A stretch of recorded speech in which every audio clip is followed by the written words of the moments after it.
Bakit walang Kristiyanong neutral? Pag-usapan po natin yan sa devotion natin na ito. Magandang araw po sa bawat isa sa inyo. Welcome back to our 365 Daily Devotions Seminary Edition. Napag-usapan po natin yung creation. Alam niyo po itong doktrina ng creation, pag naunawaan natin ito, marami pong mga tanong na kaya nating sagutin ng tama.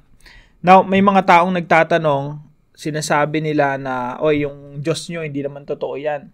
Kung may totoo man yung Diyos nyo, hindi mabuting Diyos yan. Kung totoong Diyos yan na mabuti, bakit siya lumilikha ng mga baby pag sinilang, merong mga karamdaman, may mga sakit, merong mga mental illness, yung iba may autism, yung iba merong Down syndrome. Yung Diyos nyo, hindi mabuting Diyos yan kung meron mang Diyos yung mga Kristiyano. Dito po sa pag-aaralan natin na ito, matututunan po nating mag-respond ng biblical. Now, ano po ba muna yung doctrine ng creation? The doctrine states that God created the entire universe out of nothing. The universe was originally good. Walang pangit sa creation, walang karamdaman, walang decay, walang pagkaagnas, walang kamatayan, walang sakit, walang karamdaman. With nothing evil in its original creation, walang suffering, walang kasamaan. He commanded people to cultivate and protect His good creation. Inutusan niya yung tao, panatilihin niyo, protektahan niyo yung creation. Pero nabigo yung tao, nagrebelde sa Diyos. Everything was good and He created all things for His own glory. Yan po yung doktrina na dapat alam natin na nung nilikha ng Diyos lahat ng bagay, lahat mabuti. Kung hindi nagkasala si Eva at Adan, walang ipapanganak na may autism. Walang ipapanganak na mayroong Down syndrome. Walang ipapanganak na may mga karamdamang pisikal. Sabi po sa Genesis chapter 1, ito po muna yung verse natin ngayon. No? In the beginning, God created the heavens and the earth. Nang pasimula ay nilikha ng Diyos ang langit at ang lupa. Tingnan po natin sa Genesis chapter 1. Mapapansin niyo po rito, paulit-ulit sinasabi yung salitang good. Every time God creates something, sasabihin ng Diyos, it was good. Verse 4, God saw that the light was good. Verse 9, and God saw that it was good after niyan lumikha. And then lumikha ulit ang Diyos, sabi dito, and God saw that it was good. Paulit-ulit po yan. At pag meron pong pinaulit-ulit sa Biblia, it means it's very important. Kaya po sa Genesis chapter 1, puro good yung sinasabi ng Diyos eh. Sabi dito, and God saw that it was good. Verse 21, it was good. Verse 25, it was good. Dito na po sa bandang huli, 31, God saw all that He had made and it was very good. So lahat po ng ginawa ng Diyos mabuti. Bakit merong pumasok yung kasalanan? Bakit merong kasamaan? Bakit merong pagdurusa? Bakit may mga bata na pinapanganak ng may kapansanan? Now, ito po yung dahilan po niyan. God's good creation has been affected by sin. Kaya po dapat tama yung natin eh. Imbis na sisihin mo yung Diyos, sisihin mo yung tao na nahulog sa kasalanan. Hindi ang Diyos ang dahilan ng kasalanan. Si Satanas nagrebelde sa Diyos. Si Adan nagrebelde sa Diyos. Kaya po pumasok yung pagdurusa sa mundo. Yung original creation ng Diyos, sabi ng Diyos, it was good, it was good, it was good. Pero sa Genesis chapter 3, pumasok na yung pagdurusa. Simula nung sa panganganak ng babae. Sa genetic makeup pa lang ng babae, may nabago na. Ganon din sa lalaki. Yung tao naging subject to decay. Sabihin, talagang mamamatay, maaagnas, maging alabok. So, God's good creation has been affected by sin. Pag tiningnan po natin yung mundo, dapat po ma-interpret natin ng tama. Na maganda ang nilikha ng Diyos, kaso kaya may gera kasi dahil sa kasalanan ng tao. Now, pangalawang puntos po, there is no neutrality. There's only good or bad. Sa mundong pong ito, sa nilikha ng Diyos, walang neutral. Sa panahon natin ngayon, good or bad lang. Alam niyo po kung bakit? Kasi po sa creation ng Diyos, sa Genesis chapter 1, lahat good. Genesis chapter 1 po lahat good. Wala pong neutral doon. Walang amoral. Laging moral or immoral. Walang gitna. Good or bad, walang gitna. Sa Genesis chapter 1 po, lahat ng buong creation good para talaga sa kaluguran at kapurihan ng ating Panginoon. Now, sa Genesis chapter 3 po, pumasok yung kasalanan. Tinukso ni Satanas si Adan at Eva. Kaya po yung mundo natin ngayon, merong good and bad. Wala pong neutral. Napakahalaga pong malaman ito kasi tayo pong mga tao, minsan feeling natin na naka-neutral tayo. Pag tinanong mo isang tao, naglilingkod ka ba sa Panginoon? Sasabihin niya, hindi. Pero hindi rin naman ako naglilingkod kay Satanas. Wala pong neutral na parang nasa gitna ka lang. Sa Biblia po, it's either you are for God or you are against God. Walang neutral. Simula nung pumasok ang kasalanan sa mundo, yung tao nandun na sa bad. Kung hindi ka babalik sa Diyos, mananatili ka sa bad. Kung hindi ka bumalik sa Panginoon, magsisi ng iyong kasalanan, lumapit sa Panginoong Jesucristo, mananatili ka doon sa bad. So, dalawa lang lagi yung side. Good or bad, walang gitna. Hindi pwedeng sabihin ng kahit sinong tao, ay sa gitna lang ako. Hindi naman ako masama, pero hindi rin ako mabuti. Kapag ganun po ang dahilan natin, automatic nandun na tayo sa kabilang side. Bakit po? Actually, principle po yan ng Panginoong Jesucristo eh. Sabi niya, whoever is not with me is against me. Kung hindi ka panig sa akin, kung hindi ka sa akin, kalaban kita. Ganun po kasimple yon. Walang neutrality. Ang hindi panig sa akin ay laban sa akin. Kapag panig ka sa Panginoon, kakampi ka niya. Nasa mabuti ka. Pero pag hindi ka panig sa Panginoong Jesucristo, kahit sabihin mong nagpapakabuti ka pa, basta wala kang Kristo, hindi ka panig sa Kanya, kalaban ka niya. Ganun lang po kasimple yon. Whoever is not with me is against me, and whoever does not gather with me scatters. Kung yung mga tao na hindi kabilang sa aking kalipunan o nagtitipon sa akin, they will scatter. Magsisikalat sila ng walang direksyon. There's no neutrality, there's only good or bad. Pangatlo po, God is redeeming the fallen creation. Kaya po napakahalaga po nung topic natin itong nakaraan, yung series natin about covenants. Kasi makikita po natin ang yung buong Biblia. Na yung Biblia, story siya ng creation, fall, redemption, and then completion. Ibig sabihin po, may mabuting ginawa ang Diyos, sinira ng tao, pero ipapanumbalik ng Diyos. Yun po ay redemption.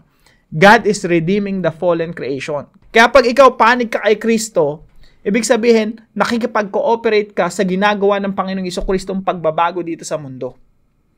Kung ikaw ay panig kay Kristo, you are God's agent of redemption. Kasi si Jesus po yung Redeemer, lahat ng mga followers niya, inutusan niya, okay, ipagpatuloy niyo yung ginawa ko. Disciple all the nations. Kayo yung gagamitin ko para manumbalik lahat ng mga bansa, pabalik sa Diyos. Meron pong redemption. Yung mga taong nahulog sa pagkakasala, gusto ng Diyos ibalik sa Kanya. So, bagamat merong fall, ang mabuting balita po, merong redemption. At yung redemption na yon, yung pagtutubos na yon sa sangkatauhan, ay magkakaroon ng completion. Makokompleto yung project na sinumulan ng Diyos, magtatagumpay yung proyekto na sinumulan ng Diyos sa muling pagbabalik ng ating Panginoong Jesucristo. That's the story of the whole Bible. That's how we should interpret the world, the reality. So pagdating po sa application, number 1, interpret the world using the biblical worldview. Medyo mabigat lang po yung talakayan natin kasi seminary edition to.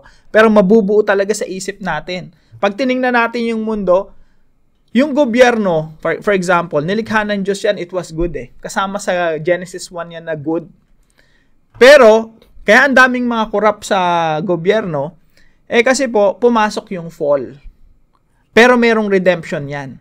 Kaya yung Diyos, tumatawag siya ng mga Kristiyanong mga politicians, Kristiyanong mauupo sa gobyerno para magdulot ng pagbabago. Now, if that person does not work for Jesus, that person is against Jesus. Ganun lang po kasimple yun. Sabi ng Panginoong Jesucristo, kung ang isang tao hindi panig sa akin, siya'y laban sa akin. Now, mga kapatid, kapag alam natin to, origin, creation, problem, fall, solution, redemption, destiny, completion. Pag alam natin ito, buo yung worldview natin. Pag tiningnan natin lahat ng bagay sa mundo, ma-interpret natin ang tama. For example, marriage. Kasal ka ba? Tingnan mo yung marriage mo. Yung marriage, dinesign ng Diyos yan na mabuti sa Genesis 1. Bakit kayo laging nag-aaway ng misis mo, ng mister mo? Kasi epekto ng fall yan. Nakita nyo na po, creation, may disenyo ang Diyos sa marriage na maganda, sinira ng tao, fall, kaya maraming mga divorce or naghihiwalayan. And then, meron palang redemption. Hanggat si Kristo ay wala sa inyong relasyon, hindi maayos yan. Ang redemption ng inyong relasyon, kailangan si Kristo ang maghari sa iyong relasyon. So, dapat buo sa isip natin na may original design ng Diyos sa marriage na maganda, sinira ng tao, ipinapanumbalik ng Panginoong Jesucristo. Yang ganyang perspective po, i-apply natin sa lahat ng bagay yan, sa buong mundo, sa buong nilikha. Kahit sa tourism, nilikha ng Diyos, napakaganda, sinira natin yung dagat, yung ilog, yung kalikasan. Yan po ay resulta ng fall, pero may redemption yan. Kaya tumatawag ang Diyos ng mga tao na, they will work together to preserve the creation. Iayos ulit yung mundo na ating ginagalawan. So, meron pong redemption at merong completion. Yung proyekto na ginagawa ng Panginoong Jesucristo, comprehensive po yan. Kaya gumagamit ang Diyos ng mga lawyers, ng mga police, ng mga doctors. Kaya, kung ano man ang profession mo, kapatid, kasama ka sa plano ng Panginoong Diyos. Kasama ka sa plano ng redemption. Kahit engineer, architect, IT ka pa. Kahit anong kurso mo, kahit anong profession mo, kahit anong career mo, kasama ka sa plan of redemption. Kasi po, lahat ng mga professions, ginagamit ng Panginoon, hindi lang pastor, missionary, at tagapagturo ng Bible. Lahat tayo ginagamit ng Panginoon para magdulot ng pagbabago dito sa mundo. So, dapat buo po sa isip natin ito, interpret the world using the biblical worldview. Creation, fall, redemption, completion. Yung parenting, education, government, lahat po yan. Gusto kong iwan sa inyo to, itong quotation na ito. Tinype ko to kanina.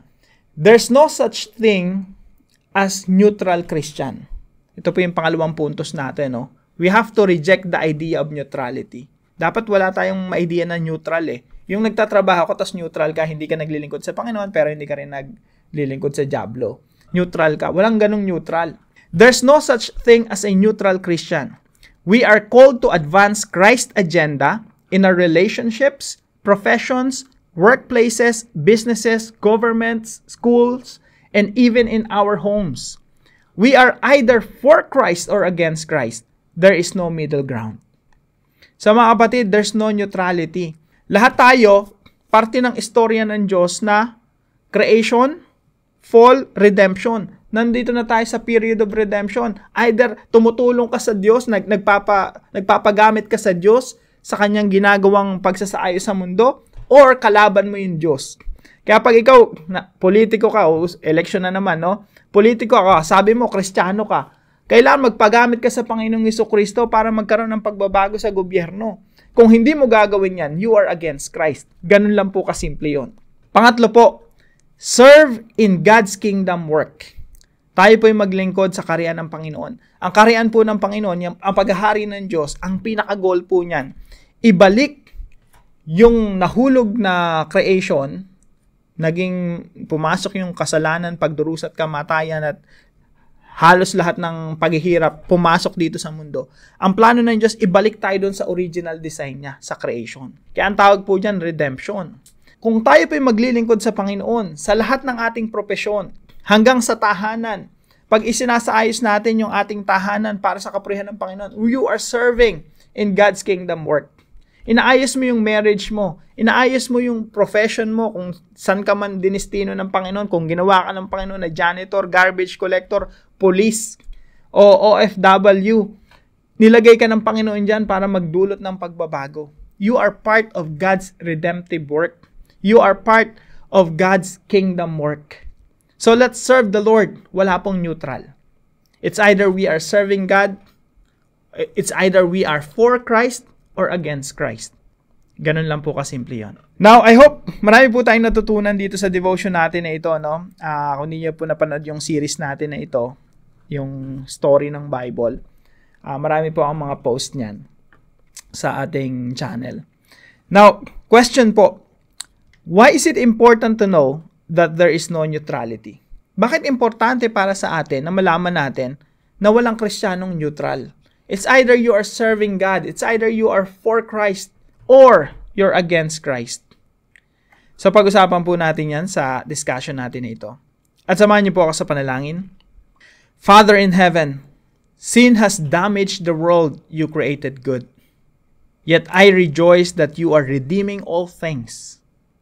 Help me see and interpret the world through your holy word. Let me not be neutral or passive, but stand for what is good and glorifying to you. Shape my heart to love what is good and reject what is evil. Give me strength to serve in your kingdom, knowing that my labor is not in vain. Use me to bring light where there is darkness and hope where there is despair. May my life be an instrument of Christ's redemptive work. In Jesus' name, amen and amen.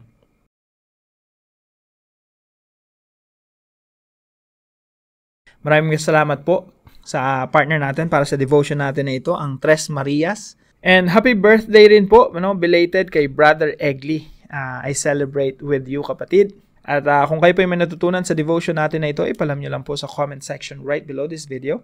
And please share this devotion to your family and friends. God bless you. See you po tomorrow 5 a.m. dito sa ating Daily Devotions.